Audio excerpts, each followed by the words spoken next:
हमारे देश में जब से विमेन रिजर्वेशन को लेकर के चर्चा हुई है और उसके बाद जब जब चुनाव आया है तो हर चुनाव में महिलाओं को मिलने वाले इस अधिकार का जिसने विरोध किया है, जिसने विरोध किया है, देश की महिलाओं ने उन्हें माफ नहीं किया है। उनका हाल बुरे से बुरा किया है। लेकिन ये भी देखिए कि 24 के चुनाव में ऐसा नहीं हुआ। क्यों नहीं हुआ? ये इसलिए नहीं हुआ कि 24 में सबने सहमति इसको पारित किया तो ये विषय ही नहीं रहा। किसी के पक्ष में पॉलिटिकल फायदा नहीं हुआ, किसी का नुकसान भी नहीं हुआ। सहज रूप से जो मुद्दे थे, मुद्दों के आधार पर चुनाव लड़ा, क्योंकि 24 में सब साथ में थे। कुछ लोग यहां है, कुछ लोग नहीं है, लेकिन सब साथ में थे। आज भी मैं कहता हूं, अगर हम सब साथ में जाते हैं तो इतिहास गवाह है कि किसी एक के राजनीतिक पक्ष में नहीं जाएगा। ये देश के लोकतंत्र के पक्ष में जाएगा, देश के सामूहिक निर्णय शक्ति के पक्ष में जाएगा और हम सब उसके यश के हकदार होंगे। न ट्रेजरी बैंक उसका हकदार रहेगा, न मोदी उसका हकदार रहेगा। यहां बैठे हुए सब हकदार रहेंगे। और इसलिए जिन लोगों को इसमें राजनीति की बू आ रही है, मैं चाहूंगा कि वो खुद के परिणामों को पिछले 30 साल में देख ले। फायदा उनका भी इसी में रास्ता दिखा रहा हूं। इसी में फायदा है कि जो नुकसान हो रहा है उससे बच जाओगे। और इसलिए मैं समझता हूं कि इसको राजनीतिक रंग देने की जरूरत नहीं है। आदरणीय अध्यक्ष जी, मुझे याद है तब तो मैं शासकीय व्यवस्था की राजनीति में नहीं था। मैं एक संगठन के कार्यकर्ता के नाते काम करता था। उस समय एक चर्चा सुनने को मिलती थी गलियारों में कि देखिए ये कैसे लोग हैं,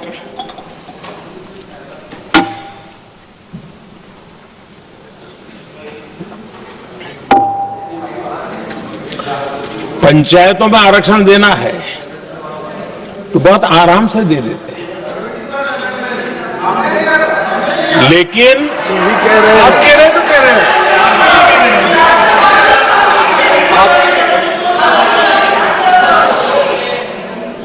पंचायतों में आरक्षण देना है तो आराम से देते हैं, क्योंकि उसमें उनको खुद का पद जाने का डर नहीं लगता है। उसको लगता है हम सुरक्षित यार वहां दे दो। ये उस समय गलियारों में बहुत चर्चा थी कि बोले कभी नहीं करेंगे यहां बैठे हुए। क्यों? क्योंकि उनका कुछ जाएगा। और इसलिए और बगे पंचायत का हो जाता है, 50% तक पहुंच गए। मैं राजनीतिक दृष्टि से और भी एक बात समझाना चाहता हूं साथियों। आज से 25 साल 30 साल पहले जिसने भी विरोध किया तो विरोध राजनीतिक सतह से नीचे नहीं गया था। आज ऐसा समझने की गलती मत करना। पिछले 25-30 साल में ग्रासरूट लेवल पे पंचायती चुनाव व्यवस्थाओं में जीत करके आई हुई बहनों में एक पॉलिटिकल कॉन्शियसनेस है। वे ओपिनियन मेकर हैं ग्रासरूट लेवल पे। 30 साल पहले वो शांत रहती थी, बोलती नहीं थी, समझती थी, बोलती नहीं थी। आज वो वोकल है। और इसलिए अब जो भी पक्ष विपक्ष होगा, वो जो लाखों बहनें कभी न कभी पंचायत में काम कर चुकी है, प्रतिनिधित्व कर चुकी है, जनता के सुख दुख की समस्याओं को गहराई से देखा है, वो आंदोलित है। वो कहती हैं कि झाड़ू कचरा वाले काम में तो हमें जोड़ देते हो, वो तो परिवार में भी पहले होता था, अब हमें निर्णय प्रक्रिया में जोड़ो। और निर्णय प्रक्रियाएं विधानसभा में और पार्लियामेंट में होती है।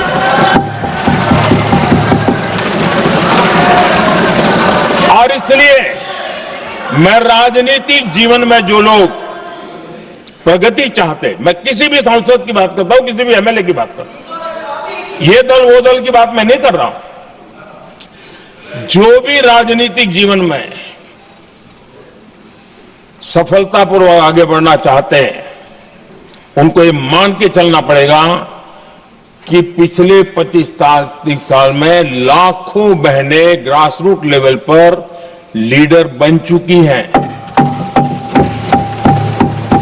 अब उनके अंदर सिर्फ यहां 33% का नहीं, वहां भी वो आपके फैसलों को प्रभावित करने वाली है। और इसलिए जो आज विरोध करेंगे उसको लंबे समय तक कीमत चुकानी पड़ेगी, लंबे समय तक कीमत चुकानी पड़ेगी। और इसलिए राजनीतिक समझदारी भी इसी में है कि हम ग्रास रूट लेवल पर महिलाओं की जो पॉलिटिकल लीडरशिप खड़ी हुई है, उसको आपने अब कंसीडर करना पड़ेगा। यहां मैंने सुना हमारे मुलायम सिंह जी थे, तब से एक विषय चला रहे हैं, उनके परिवार वाले भी चला रहे हैं।